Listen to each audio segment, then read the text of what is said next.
Good afternoon. My name is Vicki Vinker, and I'm the founder of Sibling Cities USA. Welcome and thank you for coming. Before we get started, I want to thank the many people who have made today possible. And I can't thank everyone, but I absolutely have to start with the woman standing in the middle of the room here in Palo Alto who doesn't even know I'm talking about her, but Jotica Royce has been just instrumental in making all of this happen. And so I just need to do this for you first. In Bloomington, her counterpart, Alon Barker, has been magnificent. Here we have Joan Fantasia, who chaired our committee for our regional divides. We also have Max Gracone, Linda Lenoir, Kyle Sterling, Lisa Marie Napoli, Nico Siegler, Bob Barrett, and of course our speakers today, and a lot more. But it has just been an incredible joint effort of people pulling this off. And I also want to thank our sponsors. If we can put up the sponsor slide today, we've had a lot of people co-sponsor, and we are very, very grateful to them. We have, starting with the, just want to see what matches. So our master bridge builders are Lori and Michael McRobbie and Jane and Patrick Martin. Our dialogue leaders are Mayor John Hamilton of the City of Bloomington and the Rotary Club of Palo Alto University. We also have in-kind sponsors. Both cities are our co-sponsors, as well as the Community Access Television Services in Bloomington and the Political and Civic Engagement Program at IU, which Lisa Marie has brought some students today, and they may become, upgrade their sponsorship in the future, I hear. So this is really wonderful. We also have for today's session, so by the way, we have sponsors for the series. All of those I just named are for all three. But for today's meeting, we also have conversation conveners, the Rotary Club of Palo Alto, and their counterpart, the Bloomington Rotary Club. How terrific is that? And then we also have a friendship facilitator, the Palo Alto Chamber of Commerce. And so we are tremendously grateful to all of our partners. I know that Mayor John Hamilton, I can't see, but I know he was going to be joining remotely, and I wanted to thank and recognize the mayor and his help in getting this whole thing started. Are there any other electeds in the room in Bloomington that we should recognize? Are there any here? No, I think we're good. Okay. Yep. Well, thank you. Very amazing people, yep. But no elected. Okay, thank you.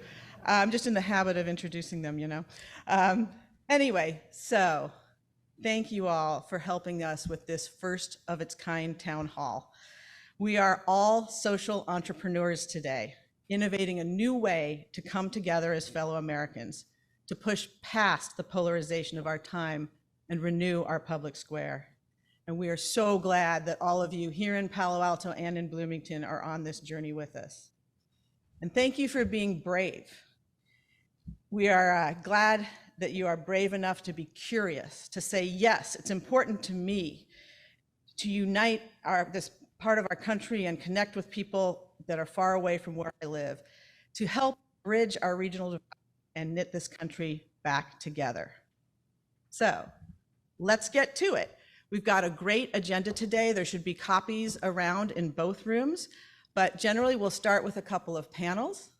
Then we'll go to small breakout groups so you can chat with each other. And then we'll get to the heart of our process and we'll talk with each other across the miles.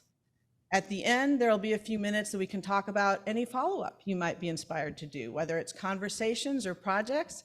We're here to listen. And with that, I'd like to turn it over to Alon Barker in Bloomington, who has been absolutely critical to making this happen. Alon is the Director of Entrepreneurship at the prestigious Jacobs School of Music at Indiana University. He's a Bloomington Rotary Club president and much more. So Alon, take it away. Thank you so much, Vicki. Yeah, and it's such a pleasure to be here. We've got a bit of feedback on the mic. I don't know if we can, oh, okay. I need to get a bit closer to the microphone. There we go. How's that? Is that better? Okay, so yes, what a pleasure to be here. What a pleasure to see everybody here in the room in Bloomington and to be aware and see such great people in Palo Alto. Huge congratulations to you, Vicki, for your vision and for the courage that you have shown in developing such a spectacular project. I really am in awe of so much of what you do, of everything that you've done for this. I'm going to talk a little bit about what we call a Mentimeter platform. So basically, we're going to invite you to use your cell phones. So I'd like to invite everybody in the room, as well as everybody in Palo Alto, to pick up your cell phone and look at the screen. I believe that Joe's going to put the QR code up on the screen. And basically what we're going to do 3 times during our conversation today is to create word clouds together. So there's going to be responses to questions and prompts, and we're going to share out ideas and thoughts that we might have. And so the way to do that is to open up your phones, have a look at the QR code, go to it with your camera. It's going to give you the option to open a website. The website is currently active, and then as the questions come through, we'll ask those questions, and then you'll see the answers automatically populate on the screen. It's a very cool thing. I've been using Mentimeter now more and more for meetings, and it's a wonderful way to create interactive conversations. Does everybody have an iPhone with them that they may be able to use or not? If not, we have one that Lisa Marie would be able to share with you as well. So I just want to be sure that everybody has access to the Mentimeter site right now. If you use your phone and get the QR code, if there are any problems, please raise your hand and I can maybe troubleshoot with you as we go into this. And if you wouldn't mind just keeping that browser open on your iPhone all the way through, then we'll be able to share. And we'll pull up the QR code again during the meeting. Okay? And how's it going in Palo Alto? Are you all good to go? You can wave to tell us that you're all good to go, yeah? Fantastic. Okay, good. Vicky, over to you. All right, thank you, Alon. Yes, we're good with smartphones here in Palo Alto. So now I'd like to turn to messages of support that we have received from our congresswomen. You know, from the outset, we have been pleased to have bipartisan support from local and national leaders across the country. And today, we are delighted to have messages from our very own members of Congress. So first, we received this message from Representative Erin Houchin, who represents the Indiana Congressional District that represents Bloomington. And her note says, "In this fast-paced, interconnected world, it is more important than ever that American communities come together to find ways to innovate and advance our common values. I am excited that the Sibling Cities program will give Bloomington and Palo Alto this opportunity. I look forward to seeing the great things that are sure to come from this partnership." So we thank Congresswoman Erin Houchin for that. And then we received this video message from California Representative Anna Eshoo.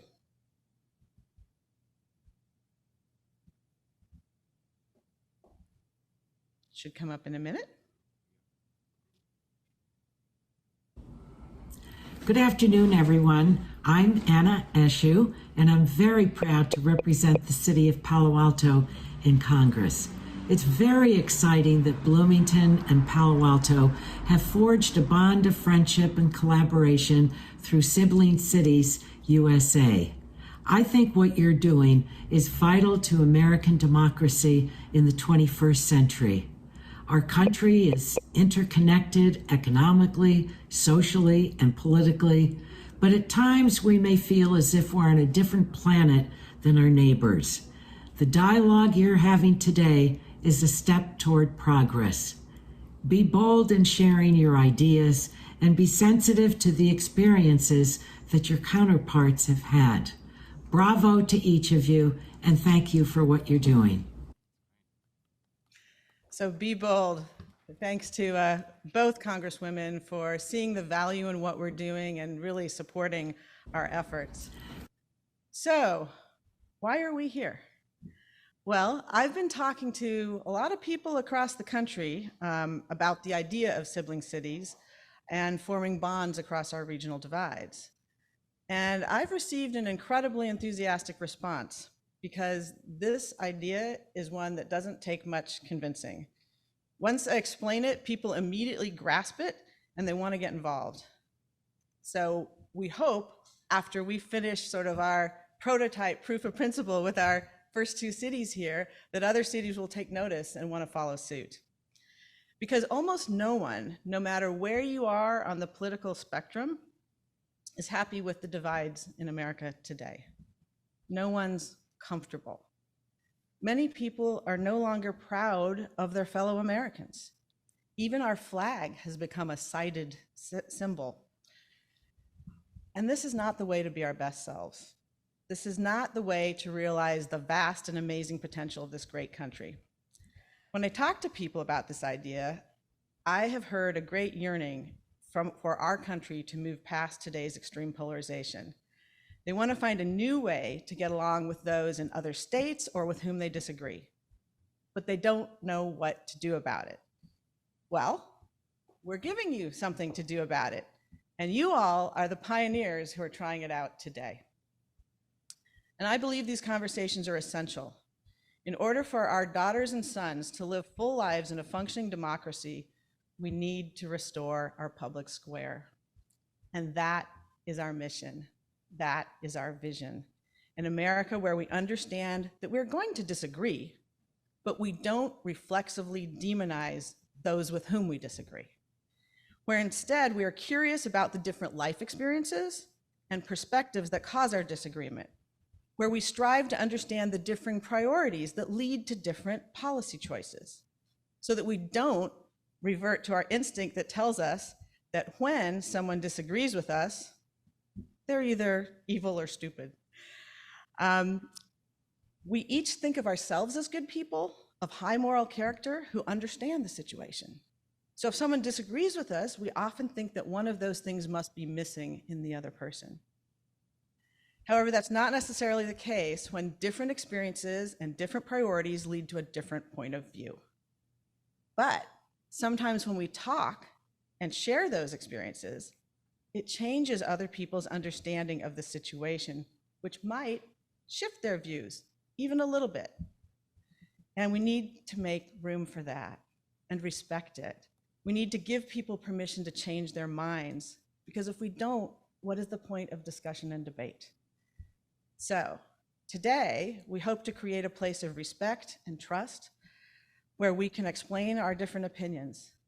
We're not seeking consensus today, although we would always welcome it, but let's just try to understand each other. And if we discover that we're not that different, that's good too, and it might break some stereotypes. So let's chat with candor and open minds. Doing that will put us on the road to knitting this country back together. So again, thank you for being with us on this journey. And speaking of journeys, you're about to try the first Mentimeter application. So first, a little quick story for the background for this. So in 2017, my daughter Faith and I took a trip across the country, like many people did that year after the 2016 election. And we asked people along the way what they were thinking about our country. But we also introduced ourselves in two different ways. Sometimes we would say, we're from California. So my question to you all is, when we introduced ourselves to people in Utah and Montana and Illinois and said, we're from California, what are some of the phrases and words that leap to your mind that they might have instantly thought about us? Didn't help probably we were in a Tesla in 2017, but so let's do a word cloud now. If you can just pop into your phone some of the things, the reactions you think they might have thought when we said we're from California. What would they have imported upon us? Because the other half of the time we would say, we're going back to Indiana. And next we're going to ask you what you think they might have thought when we said that. Because I will tell you, it appeared to us that we got two different reactions depending on whether we said we're from California or going to Indiana. So there we go. So this is I'm pretty sure this is the from California piece. Yes, hippie, blue, liberal, snowflake, crazy liberals, casual, privileged, gnarly, that's pretty good. So these are some of the things that we're seeing. So while that word cloud is building, I'm going to invite our city spokespersons panel to join me up here on the risers, and Iloan and Bloomington to go to the front of the room. And we're going to chat a little bit with some people who have actually moved back and forth between these two places and have had to personally answer the question of, how do people react to you when you say you're from one of our towns? And Vicky, I'm going to go to the Indiana question now, so I'm going to ask everybody to finish their thoughts about California for a second. Let's see, I'll give you another 10 seconds to finish whatever words you're putting in there. Because I think it might be a good idea for us to move to the next question, and then we can compare what they look like. Go for it. Okay, so here we go. The next question is, if I can get my computer to follow me here. Oh, okay, thank you. Okay, the next question is, what do you think people had to these individuals going back to Indiana? And let's see what your responses are there.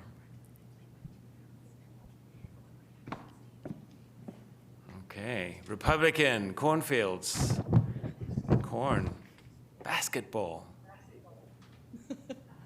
racist, hick, look at that, traditional, right wing.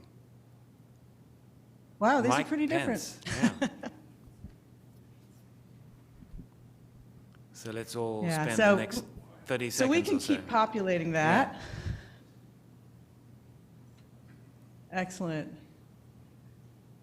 Sheltered, polite, open spaces, solid. Sensible. Mike Pence. Crazy. Excellent. Rural, Flat. racist, flat. Naive. Interesting. Okay, I think we need to stop. So, Anyway, let me move forward and introduce the panel and ask them how they react to that. So with us today are three amazing young women. In Bloomington, we have Ailuan Liu, who spent the early part of her life in California and now is a student at Bloomington High School North. To my left is Faith Vinker. Yes, she's my daughter that did the trip in 2017, who then moved to Bloomington from Palo Alto. She can tell you more about that. And to her left is Kaisa Goodman, who, as the #1 Sibling Cities participant, just moved from Bloomington to Palo Alto with her husband, Nico Ziegler, about, a month ago, if that? So we're delighted to have these three with us who have this lived experience of going to the other town and saying, I'm from Bloomington, or I'm from Palo Alto. So, Vicky, I have a quick question for yes? you. Can we stop screen share for a second so we can see the camera full views? Just drop the PowerPoint for a second. Yes. Okay, now we can see the Wonderful, both panels. that's Thank you. better, Thank you. yeah. So now can we see Ailuan there? Can we zoom in on her at all? Yep. We'll ask the camera to zoom in. Here we go. Okay. Yay, we see you. Welcome, Ailuan. So I want to say one more thing about Ailuan. She was the winner of our Sibling Cities Civic Courage Essay Contest in Bloomington last year and went to Enschede, the Netherlands, as part of a Neighbors Abroad program. Enschede is one of Palo Alto's sister cities, and so there were students from Palo Alto and students from Bloomington that went abroad and represented both cities very well. So Ailuan, I want to know what you think about these words about Bloomington and if they're consistent with the reactions you get when you travel and tell people. I know you come back to Palo Alto. You can tell us a little bit about why. But if it's consistent with the reactions that you get when you tell people you are from Bloomington. Yeah, okay. Wait, that's like so loud. Okay. Besides going to the Netherlands this summer on the trip, I was in the East Coast for a camp for a while. And I actually got a lot of the same reactions in both places when I said, like, oh, I'm from Bloomington, Indiana. It was a lot of like, oh, I don't know where that is, or like, oh, like cornfields. So actually, I would say pretty consistent with what the Mentimeter said. But as a lot of you obviously probably know, Bloomington is like really different from Indiana as a whole. So it was really interesting to try to explain that to people that, like, yeah, Indiana is a very like Republican state, I would say. And I don't know if I personally identify with Indiana as a whole as much as I identify with like Bloomington, but yeah. Excellent. And I think from time to time you visit Palo Alto because I believe your parents met here at graduate school at Stanford. Is Yeah. that right? Oh yeah, no, my parents both did their undergrads at Stanford, so I was there for like 5 years, and we go back to visit like family, friends, and stuff a lot. So yeah. And do you have any stories about people here reacting to you when you say you're from Bloomington? Not really. I think it's just a lot of the same stuff. It's a lot of like, I know a lot of my parents' friends know that like about where they live and about Bloomington, Indiana, but just like I didn't have the opportunity as much to interact with peers there, and I think it's my peers for me who I really got the most like organic reactions from, because it's difficult to like walk up to an adult and say like, oh, this, and then they're not likely to give you like the same response, I feel. Got it. Thank you. So Faith, you went to Bloomington and told people you were from Palo Alto. How did that go?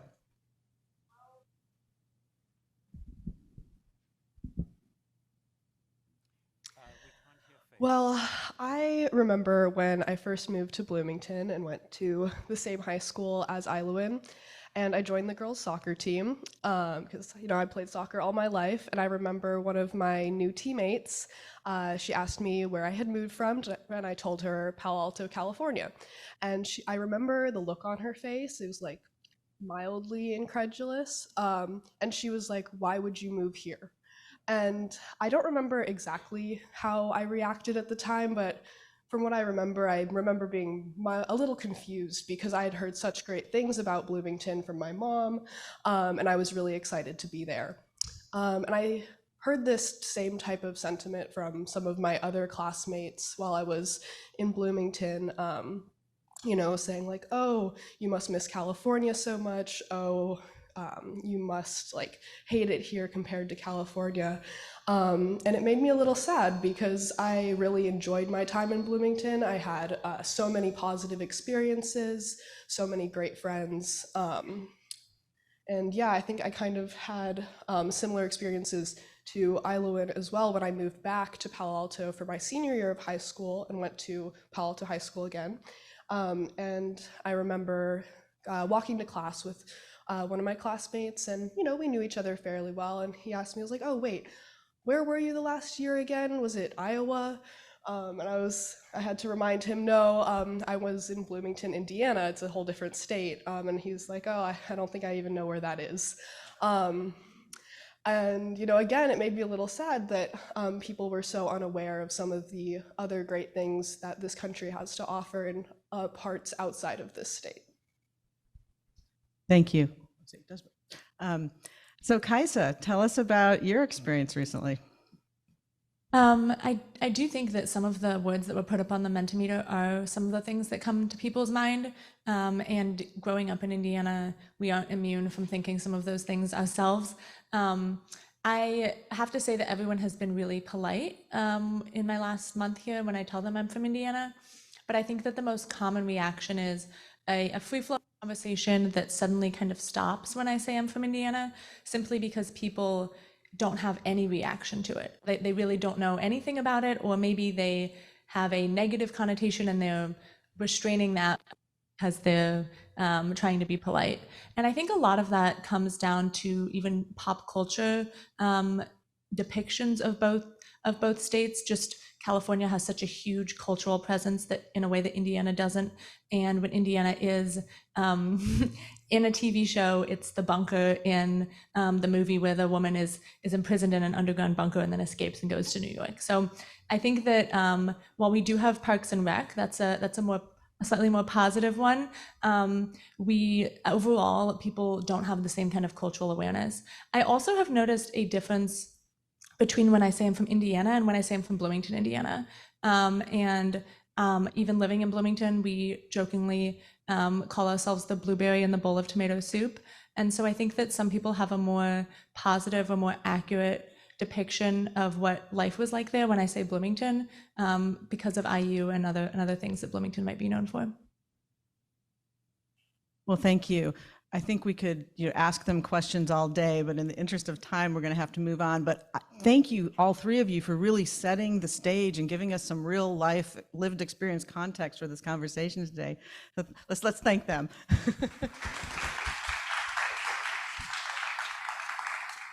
Okay, I think I am going to just stay here and invite our next panel. Now that we've heard what perhaps are some of the misconceptions about the two cities, now we're going to get some facts and some background on the two cities. And we'll start here in Palo Alto. I'm going to introduce Russell Hancock. He is the CEO of joint venture Silicon Valley. And I will hand you this mic in just a moment. So he is actually president and CEO. He is a civic leader, community gatherer, institution builder, civic entrepreneur, social scientist, and outspoken advocate for regionalism. We like that. Since taking the helm at Joint Venture, he has grown the size of the organization tenfold and founded the Institute for Regional Studies. So you can see why we asked him to tell you a little bit about Palo Alto today. I'm going to ask him to react to a quote, and sorry to the camera people, I'm moving around so much. But Malcolm Harris recently wrote a book called Palo Alto, A History of California, Capitalism, and the World. And he opens with this paragraph. You can quote, "Palo Alto is nice. The weather is temperate. The people are educated, rich, healthy, innovative. Remnants of a hippie counterculture synthesized with high technology and big finance to produce the spiritually and materially ambitious heart of Silicon Valley. In some circles, the small city, population near 70,000, has acquired the mythical reputation of a postmodern El Dorado, where money flows by the billions from the investors on Sand Hill Road to hundreds of garages where scrappy coders are changing the way we do everything, from driving around to eating food. A few people seem convinced that Palo Alto is, in fact, the center of the world." So Harris goes on to say much less flattering things in the latter pages of his book. But with respect to this opener, is he right? And I give you Russell Hancock. Thank you. Do you want me here? Great. Well, I'm happy to be here and honored to be a part of this proceeding. Now, if I understand correctly, I'm supposed to speak for a few minutes, just a few minutes, orienting our friends in Bloomington to Palo Alto. And so you had that provocative opener. And there's truth to it, and there's also untruth to it. Palo Alto is an interesting place. It's a complicated place. I'm a proud Palo Alto resident. I've lived here for 30 years. We love it. Raised my family here. It's a very, very special place. And honestly, there's not much not to like. Fabulous weather, mentioned that. It's a flat landscape. You can ride your bike from one end to the other. Terrific bike lanes and bike infrastructure. Those aren't an accident. It's because the population sent those signals to our political leaders. Those are our priorities. We want to be environmentally conscious. We've created a community that has those values and has enshrined them. It's that kind of a place. It's a place that cares a great deal about education. And in fact, we have terrific schools. They're known throughout the region and beyond as being very competent, very capable, very high achieving schools, applying the cutting edges in teaching techniques. It's a terrific community. I think that's the way to sum it up. But here's what you should understand, and I'm talking to our Bloomington friends. If you were to visit Palo Alto in the 1960s, the 1970s, I think you would have found it unremarkable. And by unremarkable, I mean it was just a perfectly nice community, a high-functioning community, but like any across all of the 50 states. There wasn't anything super-duper fantastic about it.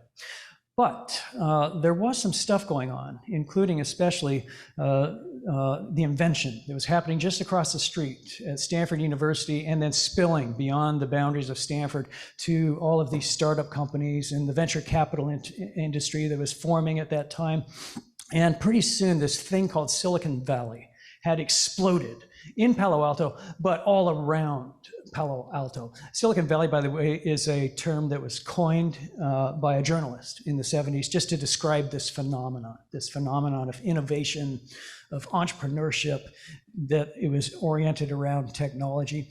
And this wasn't just an important local event, this was a world event. This was one of the most highly impactful events in the history of the world. That's not an exaggeration. And it happened here. Well, now, friends in Bloomington understand, when I say it happened here, this explosion of invention, creativity, but also growth, commercial and economic growth, happened on a very narrow peninsula. And that peninsula is surrounded on three sides by water, and then it's ringed by hills and permanently protected open space. And on that little narrow precipice exploded all of this stuff that you know today as Facebook or as Google or as Intuit or hundreds of companies that I could name, and it's still happening. And it's been explosive, and that growth has been our biggest story in those 30, 50 years since the 1970s. So now what you need to understand, if you really want to understand us, if you want to understand Palo Alto as a community, is that the Silicon Valley phenomenon has fueled a rush of talent, a rush of entrepreneurship, a rush of building, a rush of commercial growth, and it had this transformative effect on our little town. And the effect is that it made our scarce housing really, really expensive. And this, friends in Bloomington, is the thing that you really must understand, is that we don't have enough housing to accommodate all of this economic growth, this explosive economic growth that I've been describing. So one of the most important things that you should understand about Palo Alto is that we're regular folks, but we can't afford the houses in this community. And so we're grappling with really hard questions, such as, what does it mean to live in a place where you can't contemplate your children and grandchildren actually growing up in the same community as you? What does it mean to live in a place where our school teachers can't live in the same community as us, or our police, or our firefighters, or all of the people in the noble service trades? What does that mean? Just so you know, let me put some meat on the bone real quick, and I know my time is short. I just checked, the median home price in Palo Alto last month was $3.8 million. That's the median home price. Remember, that means half or more than that. Half or less than that, $3.8 million. That's what we're talking about. Last month, the median home sale price was $3.4 million. So that's a staggering amount of money. And so what it means is that we have tremendous challenges that we haven't been able to address, and the community's grappling with that. I could go on. We're a highly educated population. You should know that about us. 83% have their bachelor's degrees. That's amazing. The national average, by the way, is 34%. So we're also that kind of community, highly educated, politically active, and yes, Democrat. It's for the most part, I mean, we have the numbers on this. This is very much a Democratic enclave, and so on and so forth. So, friends in Bloomington, I hope you're getting the picture. We can answer detailed and specific questions if you like, but thank you again for this invitation. Great. Thank you so much, Russ. You know, we've barely scratched the surface of his knowledge, but really appreciate it. And if you have other questions as we go through the day, I'm sure he'd be happy to answer them. But with that, I now want to turn to Bloomington and introduce Pat East, who is the executive director of the Mill in Bloomington, which serves Bloomington's startup community. It's an entrepreneurial and co-working center and space. Pat is also an entrepreneur himself and runs an angel investor fund. So with that, I'm going to put a similar provocative statement to Pat East and let him react. So, Jesse Eisenberg is the actor who played Palo Alton Mark Zuckerberg in The Social Network, and he moved to Bloomington from New York City, and recently Indianapolis Monthly Magazine interviewed him. And the last question was, what makes Bloomington so special? And here was his answer. Bloomington is the most unusual place I've ever been. My wife grew up here, so I had heard about it for a long time. But living here, just on our block, You have the world's best hammered dulcimer player, one of the most important lawyers for advocating against the death penalty is a neighbor. There's a pediatrician and a cellist. The most interesting people in the world go to these college towns. I grew up in the suburbs on the East Coast where we thought of the Midwest as pretty homogeneous. That's the impression I had before I came here. It was an amazing surprise to see such a community-minded city of interesting, diverse people. It attracts so many people who want to volunteer, who want to help because the town is community-minded. I just feel so fortunate to be here in Indiana. So Pat, is Jesse right? Good afternoon, everybody. So I think the short answer is yes. I think he is right. So Bloomington, every city is comprised of people, right? And the people are the ones that make the city. The city doesn't have attributes itself. It's the people that make the companies and buildings and organizations like this, and so the city takes on the personality and characteristics of the people there. And so the way I like to describe Bloomington to folks who are new here or thinking about moving here is that Bloomington has a lot of cool, smart people doing interesting things.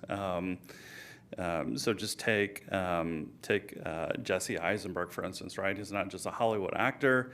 He volunteers at a nonprofit here in Bloomington for battered women. On his block is not just a hammered dulcimer musician, it's the world's best one. And I Googled him last night and listened to some stuff of his. When we recruit remote workers here to Bloomington, we've moved 40 folks over the last couple of years from all parts of the U.S. and a couple of countries. And the thing they really like most about Bloomington is one, it's a blue dot in a red state, right? So folks want to be around their family, but they want to be in a place of like-minded folks. They really love the community, and that's one thing that Bloomington has in spades, and one thing that we have in particular at the Mill, which is our entrepreneurship center. And so when folks move to Bloomington, they have an instant community, either because of the kind of connections to the Mill and wanting to work and grow in this co-working space, or just through the 350 nonprofits in Bloomington. It's the most per capita out of any county in Indiana. I mentioned, we have a lot of cool, smart people doing interesting things. I think the way I might characterize them also is like it's always a plus one. So it's not just that we've recruited people here that at the Mill that maybe have a startup, but we've one person in particular, he's not just working for a startup that works, not just working on a startup in artificial intelligence, he's working on an autonomous vehicle artificial intelligence company. It's one of the top ones in the world. And so that's what I mean by plus one. It's not always just like, hey, they're doing this one thing. It's always either the best in the world or there's kind of a spin on it. Some other things for our friends in Palo Alto that might be helpful to know about us. We're pretty fanatical about IU and all the sports that are played here, in particular basketball. That was one of the big words that came up on the word cloud earlier. So lots of men's basketball, women's basketball. The women have a home and home with Stanford this coming season, so that'll be fun to watch. Football could get a little bit better, but I think we're still pretty fanatical about it. The school system is really great here. I have a 17-year-old boy, a 12-year-old girl. Whatever sports, whatever clubs they want to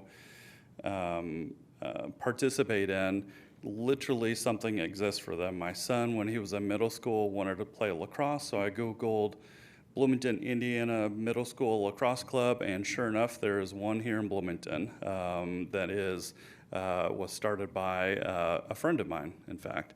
And so lots of opportunities for folks like that. We're really big on the outdoors, lots of trails, lots of parks. I think Bloomington has for its size. I think the city of Bloomington government was awarded like the #1 or #2 designation for park system in the country. So really, really big on parks. And just in general, just lots of cool, smart people doing interesting things. Yeah, I think that's it. I think that's a good overview of our folks here.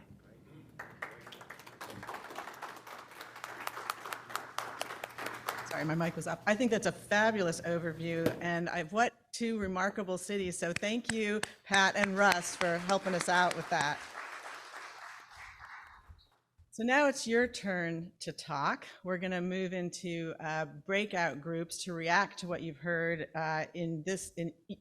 within each city for a brief time, and then you're going to get a longer time to talk across the miles. I want to just quickly say that this bridging effort we're undertaking, I want to talk about what bridging is and what it isn't. And I'm going to do this really quickly because I know we're behind schedule. But it's not necessarily about persuasion, it's about understanding. So again, you don't need to convince other people of your position. You want to be curious about theirs or their experiences. Bridging recognizes our common humanity. It also requires modesty and humility. We're all very proud of our towns, very rightly, and we should be. But maybe there's some pretty cool things to learn about the other. I think we just did that. And bridging, as I said in my opening, it's not always revolutionary. Sometimes there's just small shifts that get us closer and closer. And it's not without risks.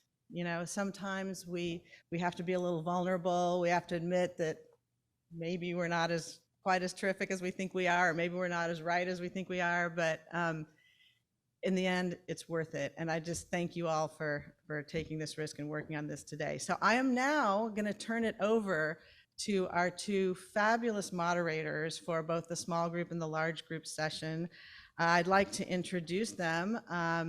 Here in Palo Alto, we have Gina Dalma, who is well known to many of you. She is the Executive Vice President of Community Action, Policy, and Strategy at the Silicon Valley Community Foundation. She's a thought leader in philanthropy and community impact. And as many of you know, she won last year's Athena Award here in Palo Alto. And if you don't know what that is, you can ask her later. So I will properly embarrass the wonderful Gina Dalma. And while she's making her way up, I would like to introduce in Bloomington, the incomparable Lisa Marie Napoli. Lisa Marie is the director and senior lecturer in the Political and Civic Engagement program at Indiana University. She is a national leader in the bridge building, mediation, and facilitation fields. And I think, Lisa Marie, that you're going to start. So I will get out of the way and let these two amazing women take it away. Thank you. Thank you, Vicki. Thank you, Vicki. This is lovely. Thank you to all of the people giving us such warm introductions and perspectives of what we're here doing and a little taste of each of the cities. So I feel my job is to help with the transition here. In Bloomington, we have two different setups in two different cities. So in Bloomington, we're going to shift in a moment to some small groups. I'd like to introduce our facilitators, Joe Quinn and Miles and Zoe and Rena. So 3 of our facilitators are from the Political and Civic Engagement program, and 1 is from Bloomington High School North. In Palo Alto, you all will be having the pleasure of choosing a lead person to keep check of the time, and you will be self-facilitating based on some guidelines that both groups in both cities will be reviewing in your small groups in a moment. So hopefully that made sense so far. And the other thing I'd like to highlight is the group agreements are really important for a constructive, productive conversation, so we encourage you to utilize them fully. And lastly, each group will have a spokesperson so that at the end, when we're sharing out between the 2 cities to hear highlights, that each of the groups will have a community member be able to share what they heard in their group. So facilitators, if you could make sure there's somebody designated for that, that would be wonderful. Gina, I don't know if there's anything else you were going to add. As far as Bloomington goes, we're going to start to shift. We have 3 areas here for small groups. The hope is about 6 participants in each with 1 to 2 facilitators. So Rena, if you wanted to help escort Charlotte to a group, and the rest of you can make your way. And Gina, if you had anything to add. Otherwise, the group agreements are being curious, disagreeing with curiosity, not disagreeable, use I statements, be purposeful and to the point, and own and guide the conversation. So thank you all. And you have 20 minutes, yes. Enjoy. Thanks, everyone. Let's get started. Can we start with that table over there and we can go around?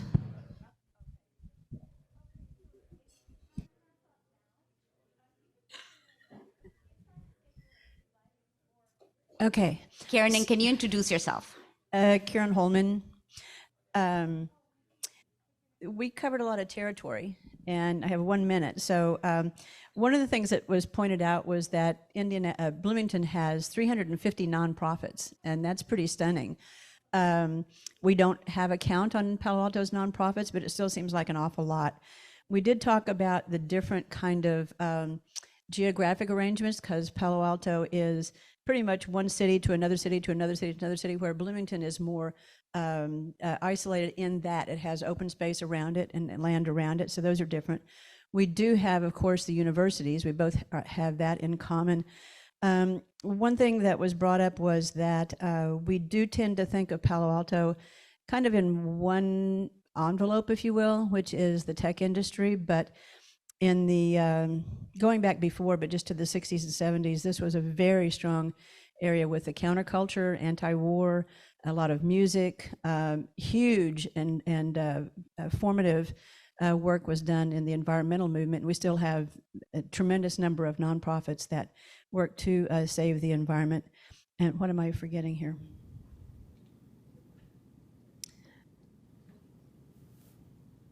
Oh, there also was a comment about that in Palo Alto, we need to pay more attention to the residents and integrate the residents into the actions that happen and the programs that happen in the community.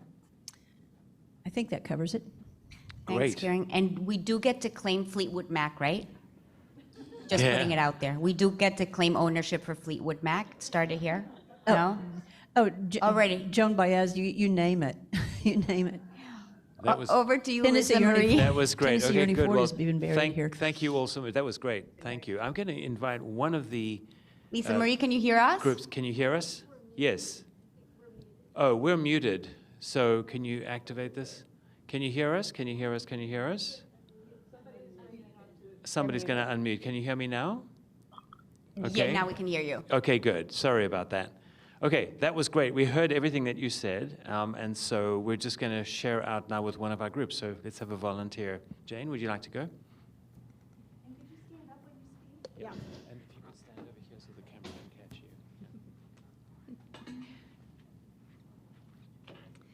Well, as you might imagine, our group was surprised.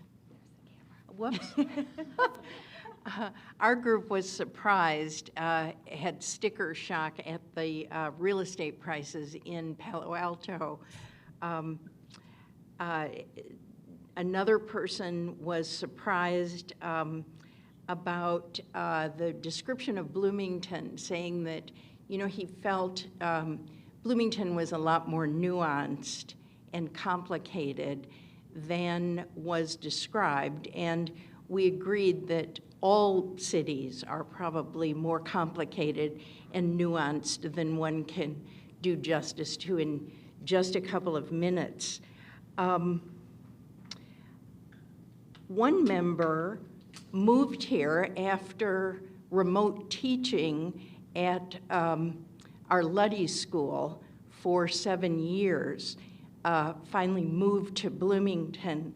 And so he was a really good bridge for us to ask questions and sort of be comparative about both cities. And he said that that there are lots of things he likes about Bloomington, but there were also lots of things that he liked about Palo Alto. One member suggested that in description of both cities, that there was sort of an inference that if you are blue or Democratic, that was a good thing. Bloomington standing out as blue in a red state, and we were concerned that this might be off-putting because we really do want to invite dialogue with, well, across the political divide.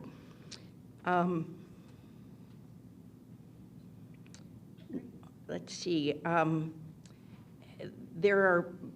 Another member pointed out that there are trigger words that can be off-putting, labeling someone as a climate denier, as opposed to saying, would you like to save money on solar? So sort of the way we bridge topics is important. So I'm going to leave it there. Thank you so much. Thank you. Yeah, we'll go Kelly, next. would you? Yep. We had great discussion. June, David, Jim, Joe, Julie, and Faith. We had a robust discussion. We all agreed that there's a real spectrum in both of these cities, that neither one can be just any one thing. But there was a feeling that perhaps that maybe the extremes are maybe more extreme in Bloomington, but then we also had to reevaluate that for ourselves, that perhaps we have those same extremes, but they're a little more closeted. And maybe those who are on the extreme don't feel they're in a safe environment to speak up as much here. So I thought that was a good aha moment for us. We just kind of assume that everybody here is sort of like-minded, and that may or may not necessarily be true. And Jim made the good point that amongst folks in the community whose kids are college and beyond, that their school-age kids used to be a point of bonding, a way of coming together across political viewpoints. But as the kids have gotten older, those political differences, those differences are harder to negotiate without the kids in common. So I thought that was an aha moment as well. One of the remaining questions that we had was really kind of wanting to understand from Bloomington sort of their view of the rest of the country. Like, what is their inherent bias when they go other places? What do they compare? What is their metric of comparison? We had some really good discussion about just whether one of those points of comparison might be neighborliness. We think this may be an assumption on our part, but bad weather brings about better neighborliness because the consequences are dire. But also, maybe another way to ask the question is, what do Bloomingtonians miss most when they're gone? When they come back, what is it that feels like, wow, we're so glad to be home because of, what we're curious about what that is for Bloomington. Wonderful. Thank you so much. Over to you. Yeah. Great. Thank you. Thank you so much. I'll tell you one thing that I do miss when I leave Bloomington is the produce at the farmer's market. So that's great. Let's have somebody from this group, perhaps. John? We have by the way, Palo Altans, I just wanted to mention that during the meeting, our wonderful mayor, John Hamilton, arrived, and he's with us today. So thank you for being here. Sure. Yeah. Okay. Are you the sharer of good news? Yeah. Okay, if you want to come and stand next to me here, and if you just share out, the camera will catch you. Yeah. Thank you very much. Good to be with you all. Thank you for all taking part in this too. I'll try to remember some of the key points, and if I forget, please jump in. We too noted the price. Maybe as part of that, we noticed it was striking how, and Doug Hofstadter said this a couple weeks ago, the velocity of change in Palo Alto and Silicon Valley was quite striking in 40 or 50 years, how much change there's been. Maybe we're not used to that pace quite so at this place. We noted how green Bloomington is, just lush, and we heard that from some Palo Altos visiting here, but that geographical difference of how a place with a lot of water is just different from a place without much water, and that has a lot of implications. We heard people talking about the ease, family life, getting kids to events, how easy in some ways the lifestyle here may be compared to the difficulties in a big urban setting, just getting around places as differences. What else? Help me. Other things you want me to note? Well, we also did comment demographic diversity. Bloomington is not very diverse, very different from, while we have an international school of people from all around the world come to Bloomington, if you look at our numbers, particularly our region, extremely not diverse compared to the culture and the demography of the Silicon Valley area. There were so many Teslas in Palo Alto when people went to see. So many electric vehicles. We don't know if that's a harbinger of our future. We hope so. Thanks very much, John. Back to Palo Alto. Thanks. And I'm Leif Erickson, and this was a very interesting table that I got to sit at because we had 2 transplants from Bloomington, Indiana, who were able to do some interpretive analysis for the rest of us, and the 3 of us grew up in Palo Alto. So we had our world and they had their world, but they are now Palo Altans, and so that was very helpful. One of the things that we explored was the different character of a college town. So their college town is Bloomington is very integrated with IU and the community, and Stanford, although Megan and I experienced much more integrated in our youth with Stanford and Palo Alto back and forth, and feeling like we kind of knew what was going on and were welcome to participate in events on campus. That is less so now because Stanford is now such a global community, and people are there from all over the world, and the university is focused on welcoming them rather than just the people across the street. I went to Pali, across the street to Stanford, and that was kind of my little world. It's now very different.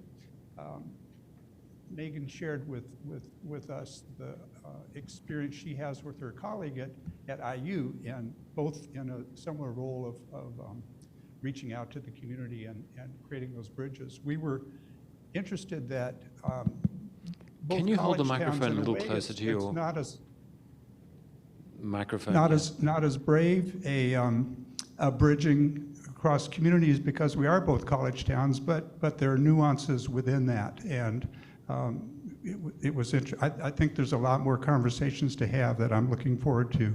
We were also talking about high school students growing up in an environment of stress and expectations, and perhaps not as high levels of stress in the Bloomington community.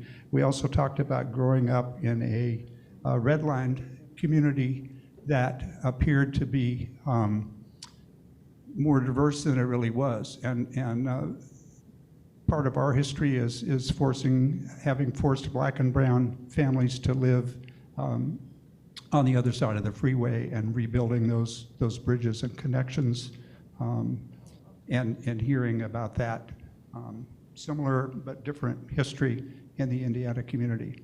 I'll stop there. There's so much more to say and so much more to learn. Thank you. Thank you, Leif, so much. Bloomington. Thank you. Thank you so much. I'm going to go to the final group here.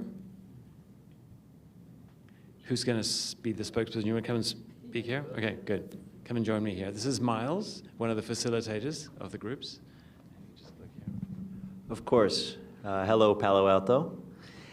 I suppose a few of the things that my group and I discussed was the difference and the disconnect between our 2 communities. I think one of the main things that surprised us was the fact that in spite of the massive impact that Palo Alto has had on American society, it's kind of surreal to think that your community is essentially the same size as ours.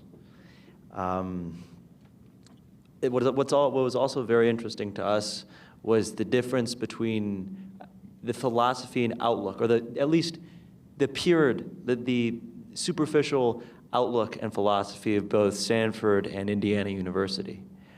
One thing that we noted is that while Stanford seemed to focus a lot more on STEM and technology, Bloomington was much more humanities-based. And it was just very interesting noting how those differences, I suppose, created and grew different communities. We also noted that in maybe a less conspicuous way, we're also having a lot of housing difficulties here. One major issue that I'm sure many people in our community here are aware of is our homeless issue. We have, this has been something that's been going on in the community for years and is really deeply controversial. Granted, we don't have quite the same, I suppose, what's the word for it? Like average housing price, but we're still struggling. Somebody in my group really put it eloquently. You know, if the average price of a house here is $250,000 and someone's making $15 a month, I mean, they still can't afford that. So, $15 an hour. Hey, thank you, good catch. So either way, thank you for offering to do this, people of Palo Alto. We're very, very appreciative of this opportunity, and we hope to do things like this in the future. Thank you, Miles. Thank you. Great student, an example of a spectacular student at Indiana University. Okay, I think it's back to Palo Alto now. Yes, and thank you to the people of Bloomington for doing this with us. Thank you, Miles. And we've got 2 more tables on our side, so give us a minute. Okay, so our table group sort of went over like differences and similarities between Palo Alto and Bloomington. It's like both Palo Alto and Bloomington have public parks, green areas. Both are university towns, but one big thing we noted was sort of how Bloomington has a lot more of an emphasis on sports and college sports than really Palo Alto does. Like every other group, we went over sort of like housing and just sort of the differences there. And some of our big questions were sort of like, how does some of the demographics work out? Like what's sort of like the homeless population in Bloomington compared to Palo Alto? Palo Alto like grows a lot during the day effectively with people coming in for work. Is that the same for Bloomington? What do a lot of the different jobs and industries in Bloomington look like? Sort of what do people do for work? Just a lot of questions around sort of how, like what the people do. Can you hold the microphone a little closer? Last table. This on? On now? If not, what? Thank you. Wherever the camera is, I'll look there. We had a wonderful conversation at our table, and I think one thing, I'm speaking for myself, but I think the rest of the table would agree, is an affinity between the 2 towns or their areas. And speaking personally, I have a very good friend who's there with you in Bloomington. Jane Martin and I were very good friends before she left and went to Bloomington. So that sense of affinity pervaded our discussion. One of the things that we felt is that there were some forces at work that Russell spoke to that were out of our control. And that may be similar in both cities, in the sense that Bloomington was described as a blue city in a red state. And we kind of wondered, what would life be like with abortion policy in that situation? In our case, we have a blue city in a blue state, but in a similar way, though, we have people whose interests go far beyond our particular community. They are so wealthy and so internationally focused that they set housing prices and so forth for us, rather than allowing our communities to have the kind of quality that we would prefer. And Bob, I'm just going to interrupt you for a second, Bob. Sorry about that. For some reason, your microphone level was down. Somebody turned it down as you were speaking. So if the level could be raised up again, that'd be great. Okay. You can try your mic again. It was sounding okay here in this room, but Yeah, no, you're fine. We can hear you, but just for some reason it was turned down a bit. okay. Well, hopefully that'll be corrected. Second thing is there is a sense perhaps that we share a blindness because of the homogeneity politically of our two places. That we don't, and because of housing prices, we don't have teachers, police officers, city staff and so forth who are able to live in the communities. And as a result, there is a sense that people don't know the full diversity of our society living amongst them. The last issue was that we discussed is that both cities may be in a sense in a bubble, and that we need to take some affirmative steps to reach out of those bubbles. And as a result, there is some sense in our table that we'd like this kind of process to continue, but at a local level, so that neighborhoods are better connected and different elements of our neighborhoods are connected. So thank you. Thank you, Bob, Thank so you, much. Bob. So much fodder for conversation, and I am passing it back to Bloomington. Thank you so much. I think we're good with our reporting out. Bob, by the way, it was really great to see you. I know Bob's been on many of our conversations. Great, thank you. Yes, now that we've heard from both of the cities, we're going to open it up to some larger questions for both of the cities to consider now. In terms of hearing the report outs from the Bloomington folks and the Palo Alto folks, we're curious, what are some themes or some insights that you heard in listening to people report out? And if you just want to yell it out, Alana and I can repeat it. And we'll start with Bloomington, if that's okay, and then we'll shift to Palo Alto. What were some themes? Any themes? Anybody with Or words? insights? Themes or insights? Charlotte?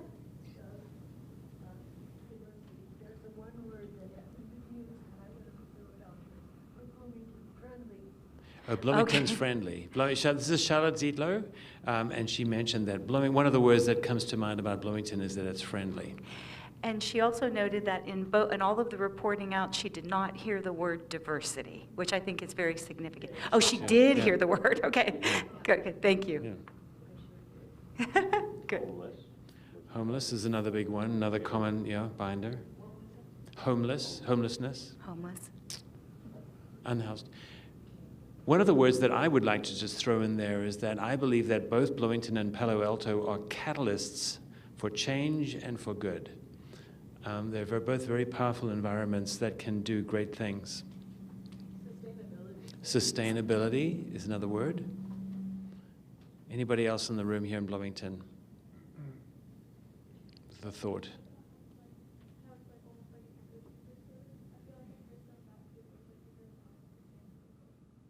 Yeah, so each of the cities is, I heard a bubble, like an echo chamber, a lot of similar political views. Mm-hmm. I really like the comment at the end about how we can work to bridge within our own communities as well, and in the surrounding areas. Great, well, over to Palo Alto. Palo Alto. So what we heard that was incredibly interesting is how the culture really has evolved from the university, and we know that Bloomington has the same thing. Any themes that you heard?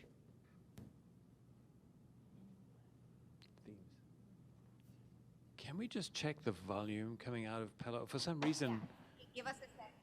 the Palo Alto volume is getting softer and softer for some reason. I don't know whether it's here or there. Sorry about that. We're fixing it. We're fixing it. We Okay, have good. technology issues, you know. This is Tom Du Bois. I didn't have a mic, but I wanted to echo the diversity comment, and I was going to say you wouldn't know it looking around our room here, but Palo Alto is actually less than 50% white, and I think Bloomington is much different on that aspect. And then John's comment about the EVs, it's also very striking to visit here and visit there.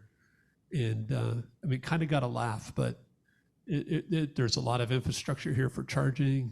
I I think when people buy new cars, they really look hard at EVs, and there really are a lot of EVs around.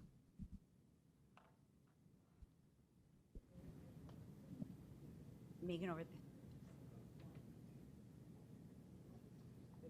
I'm really struck by the bubble idea, because I think one of the things about university towns is we can be a little insular, and even the bubble of who's involved in civic life and who's invited, old comers and newcomers, I think we could probably all work on that.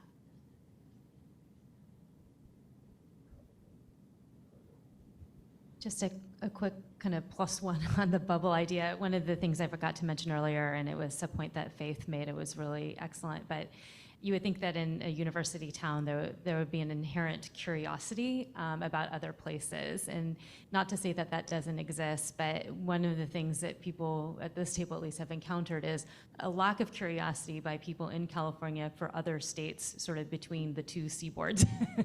And that is kind of an interesting thing to think about related to the larger national political divide. If there is a lack of desire from people in Palo Alto or say California to explore places in the Midwest, that's going to pose challenges for how we understand where we're collectively coming from.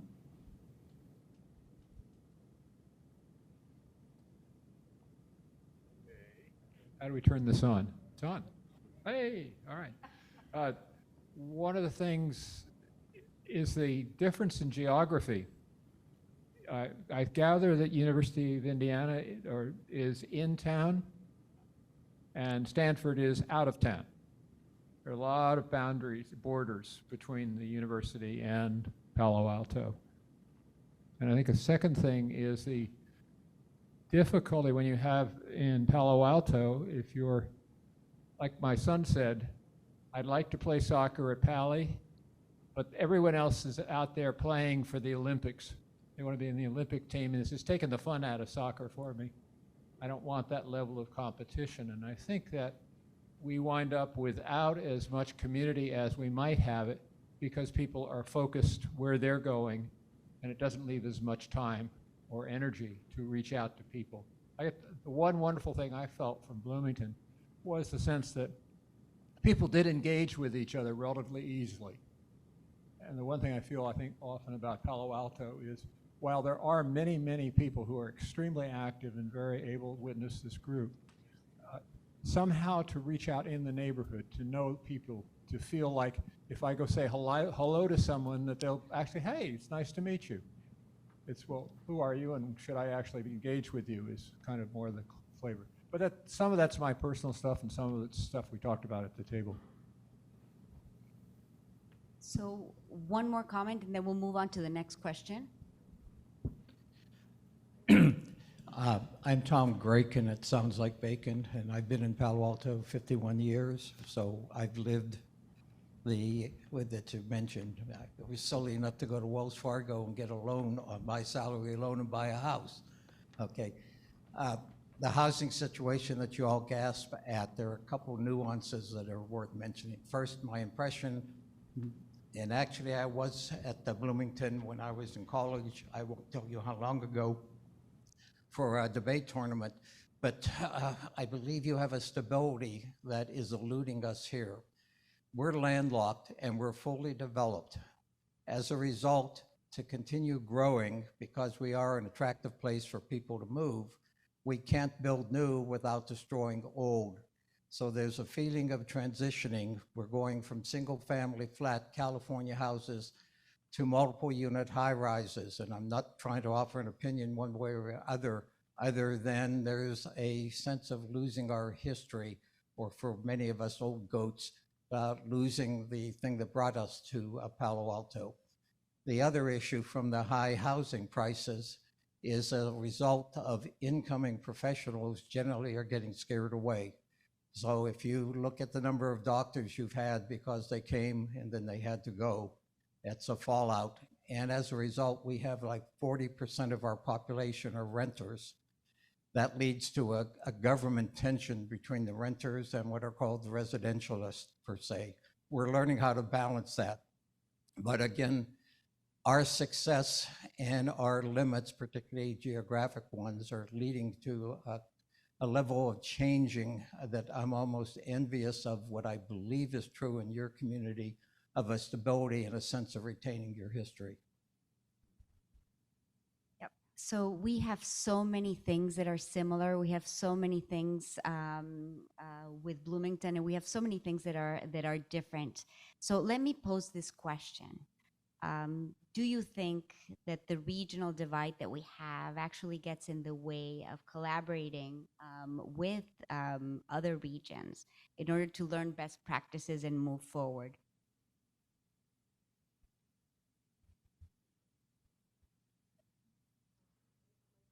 I heard a loud no on this side. What about Bloomington? So we have an opinion from Charlotte Zietlow. Sorry. One thing we haven't mentioned, which is that Palo Alto has had a huge change in its economic life in the last 50 years. In one direction, it's kind of leveled off, if I understand it. But we're just going into we've gone through a whole series of changing the nature of our economy from manufacturing to services and small healthcare issues of healthcare manufacturing. So our economy now is really in process of changing and finding its way, whereas it's as if Palo Alto seems as if it's found its way and dealing with its success. We're trained now to still build success, and we're doing a reasonably good job, but it's still a big one. Exactly. That's great. Thank you, Charlotte. That was great. Yeah. Oh, no, that was excellent. Yeah. Anybody else with an opinion here like to express?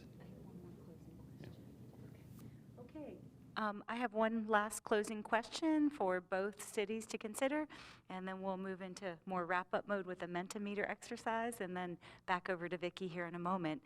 Thanks, Gina, for the last question. So for this last one to wrap us up, what are some of the larger implications of regional divides in our country? So if we can bring this more to kind of a national level, what are some of the broader implications of regional divides?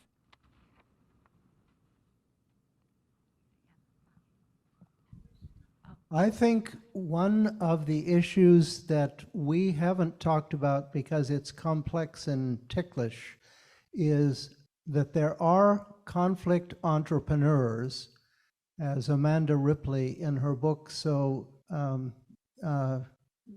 insightfully calls them.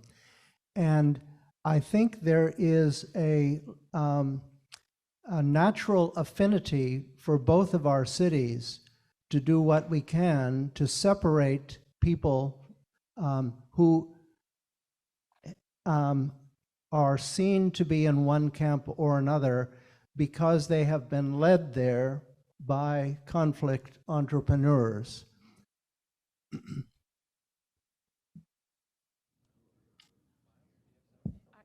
We have a comment in Bloomington, and then want to go back and forth? Yes, let's do that. It's your turn. Go ahead, Miles, and then we'll come back. All right. I think from my perspective, one of the larger things dividing cross, I suppose, trans-regional dialogue is it's the fact that due to the separations that we already have in our society, it allows stereotypes that we possess about each other to really solidify.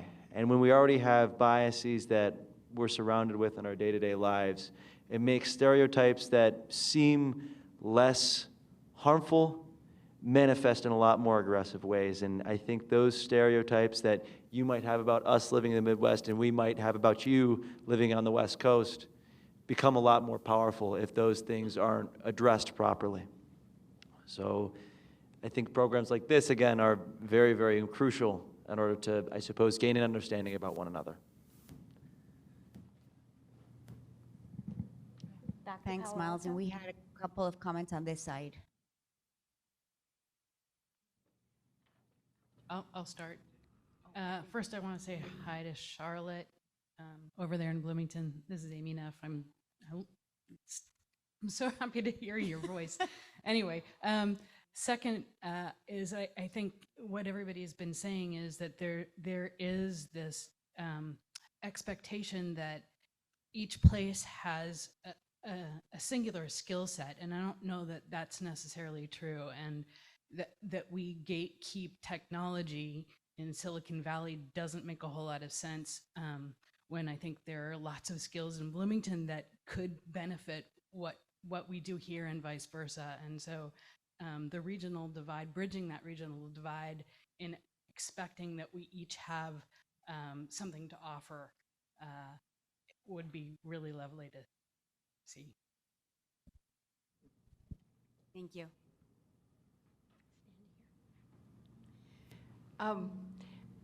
Well, I wanted to, first of all, say hi to Bob Barrett. It's been a while, my friend. I think diversity and inclusion was an issue really in both cities. And we've also lived in both cities. And I'll just say that I think if we're going to actually bridge divides, we're going to have to go a little deeper, because we might look on a macro basis at Bloomington, its 70,000 people being more diverse, but we still live in very segregated neighborhoods. So that diversity, and the school systems are very segregated economically as well as racially. So I would just encourage us to dig a little deeper if we're going to bridge those divides than just looking at a macro picture. Thank you so much. Palo Alto. So right. Okay, and to expand on that, I think since we're talking regional, not just city, some of the things are like personal rights, a woman's right to control her body, sexual identity, things like that. I think those are some big regional divides that are really dividing the entire country. And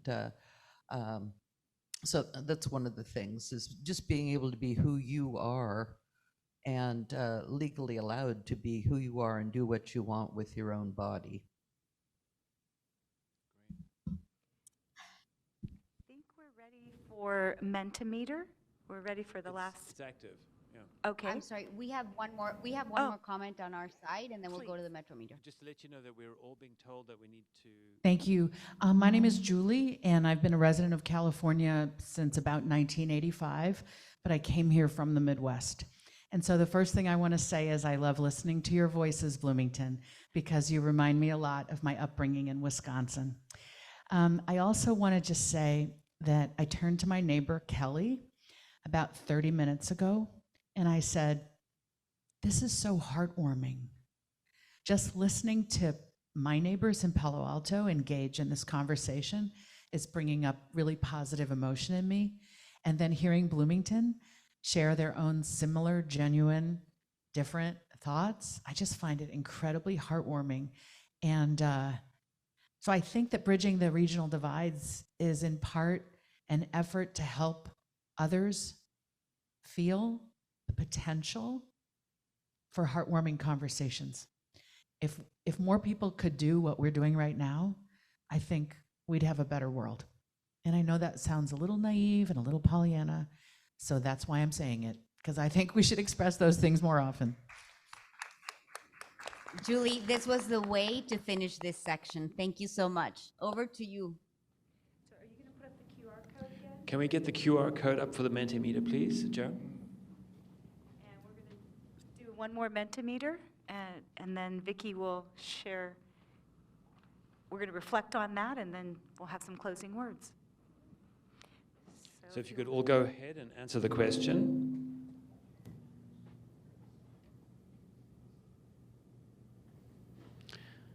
So, how do you feel about our nation's divides after today's discussion? And I'm going to go ahead and share these wonderful words that are coming up on the screen. Just give me 1 second.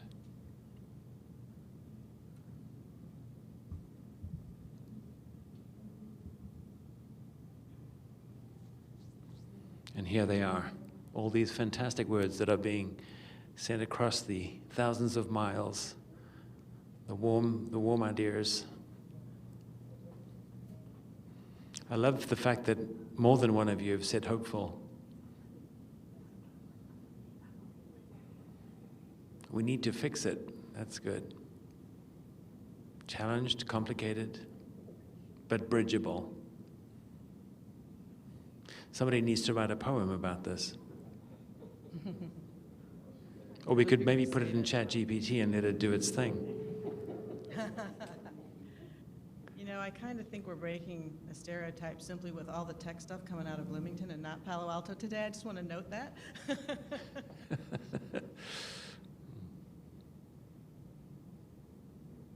This is really fantastic. And by the way, everybody, we're going to keep these slides and share them with you. I like the keep trying. Less scary, curious, hopeful for change. Still scared, that's fair. Excellent, excellent. Well, keep them coming, but I just want to reflect for a minute that, you know, a lot of people have asked me why these two towns as the first two towns, you know, and there's a lot of reasons for that, but I think what we saw today is that we are very similar, more so than perhaps a lot of other towns situated in the two states. And that right there breaks some stereotypes. And I think that's kind of why it's a little hard for us to say, how do we overcome these regional divides?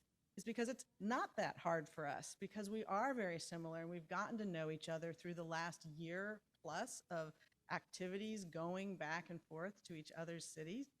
And so, you know, listening to, you know, what Miles said, I think he's exactly right. When we think about each other's regions, we don't necessarily think about that. We think about the maps on TV with the red and the blue states.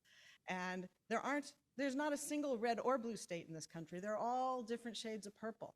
Just realized I'm wearing a purple shirt. So, you know, just maybe subconsciously that was my theme today. But, you know, I think that through this partnership, we can show that we really can have these conversations. It may be a little easier for us, so we're going first, and we can figure out how to dive deeper, as Jane said. And we're going to do that in our next two town halls, one on climate and one on race and belonging. And I think that when people see that we can do this, hopefully they'll want to do it too and emulate us. And that's exactly what Julie said a few minutes ago. Like, we can do this, and it is heartwarming, and it is encouraging, and it is exciting, and we can get to be proud to be Americans together again. That is something I feel confident in, and it will take more conversations like this, and harder conversations, harder because of the substance, harder because we'll disagree more. I mean, today, I think we're realizing all the cool things about each other, either that are positive attributes. I mean, 350 nonprofits in Bloomington, and Russ looked up, I think it's 220 here in Palo Alto, which is still a pretty darn good number. And you are a little bigger there in Bloomington. I think 85,000, we're about 69. But I mean, these are great things about our two cities. And we have common challenges, because even though the housing numbers kind of, you know, knock your socks off here, as I understand it, Bloomington is the most expensive real estate in the state of Indiana, so you have the exact same problems. You may just have different numbers attached. And these are the kinds of things that we can explore why, what do we do about it as this relationship evolves. So I think that'll be pretty wonderful. So with that, I guess what I'd like to do is just open it up for a few minutes and see if anyone has an interest in following up on this. Like I said, we're going to have two more town halls on October 8th. We're going to talk about climate action. And a fascinating connection there that we can explore more fully is that Palo Alto has a heat pump water heater program. We set the ambitious target of installing 1,000 heat pump water heaters this year. Why am I mentioning that?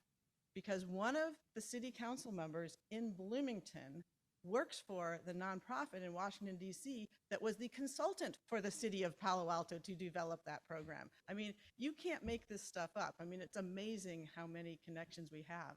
And so that's something I hope you all come back and want to talk about on October 8th. On November 12th, we'll be doing the Race and Belonging Town Hall. And that just happens to be the day, I think Pat East mentioned that our 2 women's basketball teams have announced games with each other. The first one is in Palo Alto on November 12th, but we're gonna schedule around it. Don't worry, you can do both. And then the Cardinal will go to Bloomington next year. But I think these things will really allow us to learn from each other. What have you done that's worked in your community that perhaps could work here? What have you struggled with that didn't go so well that perhaps we can learn from? So I think when we get into the real substantive issues, it's going to be fascinating to see what we can do when we explore each other's experiences. So anyway, I did want to ask, are there things that after today that people would like to suggest as ongoing projects? You don't have to. Like, for me, the win is the conversation. The win is the fact that you all showed up here today. But if there are projects, I'd like to go around the room. I see a hand here, and then I'll ask in Bloomington. Jeff, do you want to grab a mic so they can hear you? And then. Vicki, you guys did a great job. A lot of us showed up. There could be many more in this room if we each invited 1 or 2 people to come to the next meeting and came back. It's pretty simple. It's really not a lot more complicated than that. 4 or 5 would be good too. I didn't plant him saying that. Thank you. We have another comment here in Palo Alto, but we can go to Bloomington first if there's somebody there. Have some thoughts. Can we take the, can we stop screen sharing so that we can see? That's great, thanks. Anybody in Bloomington with an idea of what we could be doing going forward? I would love to see just more collaboration. Over the last 2 years, I've seen lots and lots of links between us, educational, cultural. I'm interested that Pat East was here today because there's a lot of innovation happening in Bloomington, partly because of the Dimension Mill that he has led now for the last 5 years. That's made a very, very significant difference to innovation thinking and practice in the middle of Bloomington. So it would be nice to see many more collaborations between the two. Thanks. So here in Palo Alto, I'm going to turn it over to my co-conspirator to get this whole thing started, who had the same idea at the same time as I did about this, former Mayor Tom Du Bois. Actually, I was going to say exactly what you said, but I wanted to underline it, that literally everybody bring 2 friends to the next one. This is a great turnout today, but let's pack the room for the next one. Yay. Sherry?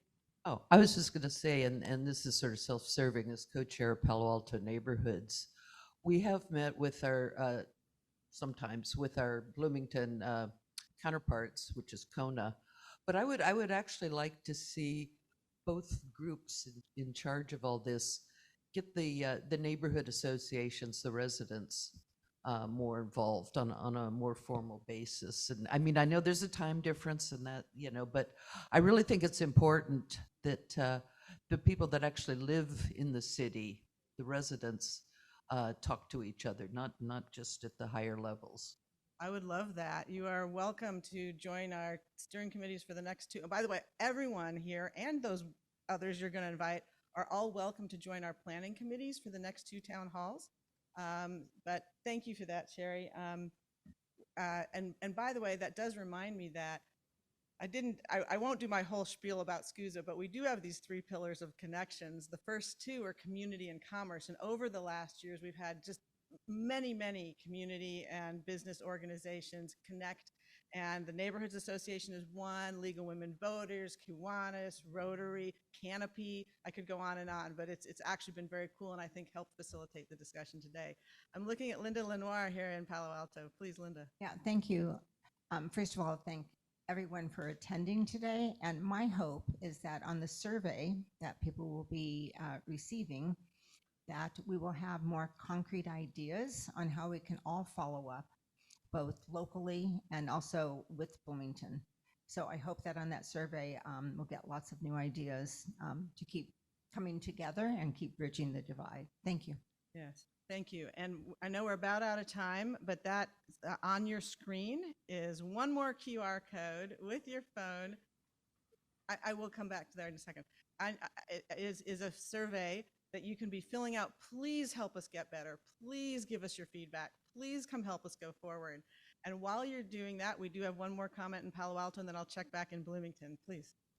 When we're inviting more people to come, I think we need to reach out to people who are my age. So parents in the community, not just grandparents in the community, and people my son's age who's been passing the mic around today. But if we're going to bridge the divide, we need to do it in all generations in both of our communities.